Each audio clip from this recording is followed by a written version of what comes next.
(2023년 8월 10일) 오늘의 말씀 시작하겠습니다. 오늘 나눌 말씀은 요한복음 2장 18절에서 25절 말씀입니다. 이에 유대인들이 대답하여 예수께 말하기를 내가 이런 일을 행하니 무슨 표적을 우리에게 보이겠느냐. 예수께서 대답하여 이르시되 너희가 이 성전을 헐라 내가 사흘 동안에 일으키리라. 유대인들이 이르되 이 성전은 46년 동안에 지었거늘 내가 3일 동안에 일으키겠느냐 하더라. 그러나 예수는 성전된 자기 육체를 가리켜 말씀하신 것이라.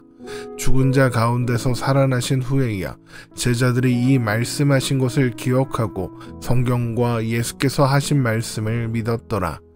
유월절에 예수께서 예루살렘에 계시니 많은 사람이 그의 행하시는 표적을 보고 그의 이름을 믿었으나 예수는 그의 몸을 그들에게 의탁하지 아니하셨으니 이는 친히 모든 사람을 아심이요 또 사람에 대하여 누구의 증언도 받으실 필요가 없었으니 이는 그가 친히 사람 속에 있는 것을 아셨음이니라. 아멘. 유월절에 예루살렘으로 올라가신 예수님은 성전에 들어가서 장사하는 자들과 환전하는 자들을 내쫓으셨습니다. 이것은 단순히 장사를 못하게 하신 것이 아니라 성전에 드나들고 성전에서 여러 가지 일들을 하지만 하나님과 상관없이 살아가는 유대인들을 향한 선포였습니다. 성전의 참된 의미를 세우고자 하신 것이죠. 그러나 이런 예수님의 행동을 바라보는 유대인들은 제자들이 그 모습을 보며 떠올린 시편 69편 9절의 말씀과 같은 태도를 가지고 있었습니다. 시편 69편 9절입니다. 주의 집을 위하는 열성이 나를 삼키고 주를 비방하는 비방이 내게 미쳤나이다. 바로 예배를 드림으로 하나님을 비방하고 있다는 것을 지적하는 사람을 오히려 비방하는 태도죠. 그래서 유대인들은 예수님께 이렇게 묻는 것입니다. 요한복음 2장 18절입니다. 이에 유대인들이 대답하여 예수께 말하기를 내가 이런 일을 행하니 무슨 표적을 우리에게 보이겠느냐. 시편 69편 9절을 통해 드러나는 것처럼 이렇게 묻는 유대인들의 의도는 분명합니다. 예수님을 공격하고 비방하려는 거죠. 그들은 예수님께서 행동으로 보여주신 일의 진정성을 표적으로 입증해서 예수님이 그렇게 할 수 있는 자격이 있는지 보이라고 요구하는 것입니다. 그러니까 그들은 우리가 성전을 관리하는 책임자이고 성전에서 일어나는 일들에 대한 결정권자들이다. 그런데 네가 우리보다 얼마나 더 높은 권위가 있길래 이런 일을 벌이고 있는 거냐라고 말하고 있는 겁니다. 한마디로 예수님이 아무 자격도 아무 권위도 없으면서 소동을 벌인 무례한이라고 하는 것입니다. 이런 유대인들의 도전에 예수님은 이렇게 대답하십니다. 요한복음 2장 19절입니다. 예수께서 대답하여 이르시되 너희가 이 성전을 헐라 내가 사흘 동안에 일으키리라. 성전을 헐라는 것은 성전과 성전으로 상징되는 모든 마음을 헐라 하시는 겁니다. 제사장들과 장사하고 환전하는 사람들과 제사를 드리겠다고 성전으로 들어오는 모든 사람의 헛된 중심이 무너져야 한다는 것이죠. 그러나 이어지는 유대인들의 반응에서 볼 수 있는 것처럼 그들은 스스로 성전을 헐 수 없습니다. 헛된 마음을 무너뜨릴 수 없죠. 그들에게 성전은 46년 동안 지은 것이기 때문이죠. 요한복음 2장 20절입니다. 유대인들이 이르되 이 성전은 46년 동안에 지었거늘 내가 3일 동안에 일으키겠느냐 하더라. 46년은 단순히 성전을 건축한 시간이 아니라 성전과 함께 쌓아온 탐욕의 시간을 상징합니다. 그래서 성전이 견고한 만큼 그들의 자랑과 자부심도 견고한 것이죠. 그래서 그들은 그것을 스스로 무너뜨릴 수 없는 겁니다. 그래서 또한 예수님은 성전된 자기 육체를 허실 겁니다. 요한복음 2장 21절입니다. 그러나 예수는 성전된 자기 육체를 가리켜 말씀하신 것이라. 성전은 하나님이 그들과 함께 계신다는 것을 보여주는 상징입니다. 그런데 성전이 하나님과 상관없는 건물이 되어버렸습니다. 그리고 이제 예수님께서 오셔서 그 성전을 허시기로 합니다. 왜 그렇게 하시겠습니까? 예수님이 바로 성전이시기 때문입니다. 예수님이 하나님께서 그분의 백성들과 함께 계신다는 것을 보여주는 성전이 되시는 겁니다. 그래서 예수님을 가리켜 하나님이 우리와 함께 계신다 임마누엘이라고 하는 것이죠. 하나님과 상관없는 성전은 무너지고 하나님과 함께 있게 하는 성전이 세워져야 하는 겁니다. 그러나 사람은 스스로 자신이 지어놓은 거짓 성전을 무너뜨릴 수 없고 다시 지을 수도 없습니다. 혹 다시 짓는다고 해도 그것은 거짓 성전을 짓는 것을 반복할 뿐입니다. 그래서 예수님이 직접 무너지기로 하시는 겁니다. 그래서 사람들 안에 세워진 거짓 성전을 허무시는 겁니다.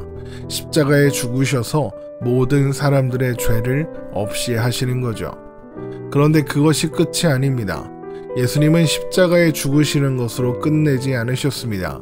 무너진 성전을 새롭게 하셨습니다. 새로운 성전을 세우셨죠. 부활하심으로써 새로운 생명을 우리에게 주시고 우리를 예수 그리스도와 함께 참된 성전이 되게 하셨습니다. 예수님과 함께 죽고 예수님과 함께 다시 살았습니다. 예수님과 함께 무너진 성전이 예수님과 함께 다시 세워지는 것입니다. 로마서 6장 4절에서 5절 말씀입니다. 그러므로 우리가 그의 죽으심과 합하여 세례를 받음으로 그와 함께 장사되었나니 이는 아버지의 영광으로 말미암아 그리스도를 죽은 자 가운데서 살리심과 같이 우리로 또한 새 생명 가운데서 행하게 하려 함이라. 만일 우리가 그의 죽으심과 같은 모양으로 연합한 자가 되었으면 또한 그의 부활과 같은 모양으로 연합한 자도 되리라. 그래서 제자들이 예수님께서 부활하신 후에야 오늘 본문에 하신 말씀의 의미를 이해했다는 설명이 요한복음에 덧붙여 있는 것입니다. 요한복음 2장 22절입니다. 죽은 자 가운데서 살아나신 후에야 제자들이 이 말씀하신 것을 기억하고 성경과 예수께서 하신 말씀을 믿었더라. 또한 그래서 예수님은 이 일을 유월절에 행하신 것입니다. 요한복음 2장 23절입니다. 유월절에 예수께서 예루살렘에 계시니 많은 사람이 그의 행하시는 표적을 보고 그의 이름을 믿었으나 유월절은 출애굽의 밤에 어린 양을 잡아 그 피를 문설주에 바른 집은 죽음의 사자가 그냥 넘어간 것을 기념하는 절기입니다. 그래서 유월절에는 죽을 수밖에 없는 존재들이 어린 양의 피로 말미암아 살아났다는 의미가 있습니다. 그런데 우리가 이미 잘 알고 있는 것처럼 예수님은 하나님의 어린 양이십니다. 예수님의 피로 인해 죽을 수밖에 없었던 우리가 구원에 이르게 되었습니다. 그래서 유월절은 예수님의 십자가를 상징하죠. 예수님은 유월절 어린 양으로 죽으심으로써 거짓된 성전을 허셨습니다. 그리고 부활하심으로써 참된 성전을 회복하셨습니다. 그래서 이 사건이 가나의 혼인잔치에서 물을 포도주로 바꾸신 일과 연결되어 기록되고 있는 겁니다. 가나의 혼인잔치의 포도주가 정결 예식을 위해 준비된 항아리에 담김으로써 예수께서 십자가에 흘리실 피가 정결케 한다는 것을 보여주었다면 성전 정화 사건은 예수님께서 죽으시는 것이 거짓 성전을 무너뜨리는 것이며 다시 사시는 것이 진정한 성전을 세우시는 일이라는 것을 보여주며 이 두 가지 사건은 결국 예수님께서 이루실 사역의 핵심이 십자가 부활로 드러나게 된다는 것을 보여주고 있는 것입니다. 그러나 성전 정화 사건이 일어난 당시에는 제자들도 그 의미를 제대로 이해하지 못했습니다.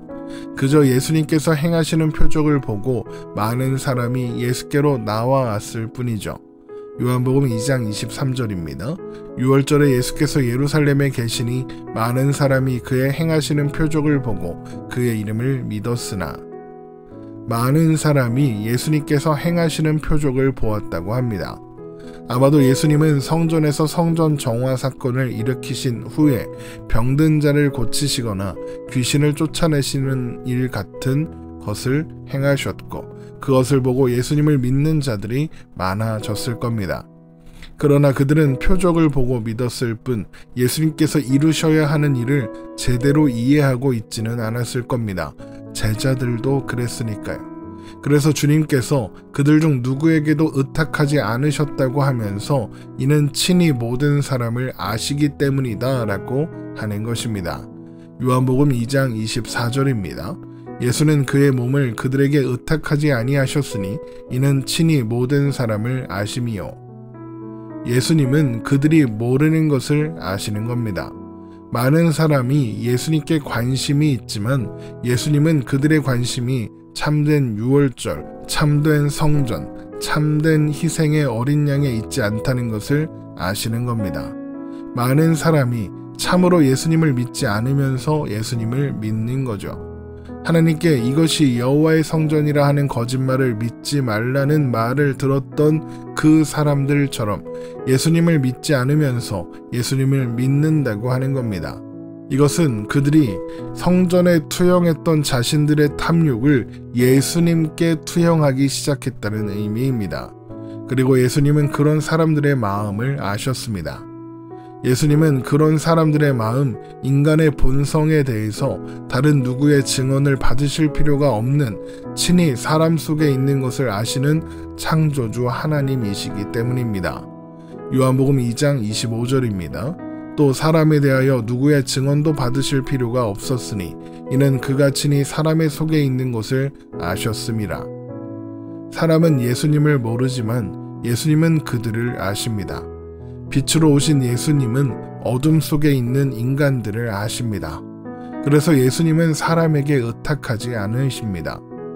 예수님은 사람을 믿지 않으셨다. 이런 의미입니다. 왜 그러셨을까요? 사람은 믿을 수 있는 존재가 아니기 때문입니다. 하지만 예수님은 사람을 아시고 또한 사랑하십니다. 믿지 않으시지만 사랑하십니다. 끔찍히 사랑하셔서 당신의 생명을 주시기까지 하셨습니다. 믿지 않지만 아시고 믿지 않지만 사랑합니다. 나의 아저씨라는 드라마가 있습니다. 그 드라마를 보면 자신이 계속 밀어내고 상처를 주는데도 자신을 이유 없이 또 조건 없이 사랑해주는 아저씨에게 나한테 왜 이렇게까지 하냐고 묻는 장면이 나옵니다. 그 장면에서 아저씨는 이렇게 대답합니다. 사람을 알아버리면 그 사람을 알아버리면 그 사람이 무슨 짓을 해도 상관없어. 내가 널 알아. 저는 이 대사를 들을 때마다 하나님께서 저에게 하시는 말씀 같아서 뭉클합니다. 믿을 수 없는 나를, 나도 나를 믿을 수 없는데 그런 나를 예수님이 아십니다. 예수님이 나를 아셨고 그래서 나를 포기하지 않으신답니다. 그래서 우리는 예수님을 떠날 수도 없고 포기할 수도 없는 겁니다. 우리가 어떤 대단한 의지가 있어서 견디는 게 아니라 예수님이 우리를 아시기 때문입니다. 우리가 어떤지 아셔서 이 땅에 오셔서 십자가에 오르셨습니다. 우리를 아셔서 끝까지 포기하지 않으시고 죽기까지 사랑하셨습니다. 우리는 예수님이 아는 사람들입니다. 이 세상 아무도 알아주지 않아도 우리 주님이 우리를 아십니다. 여러분, 이것보다 더 큰 위로와 격려가 있을까 싶습니다. 나를 아시는, 나를 기억하시는 주님, 그래서 십자가에 죽기까지 하신 그분을 바라보며 우리 함께 살아가십시다. 오늘 말씀 이렇게 마치겠습니다. 오늘도 복된 하루 되시기를 주님의 이름으로 축원합니다.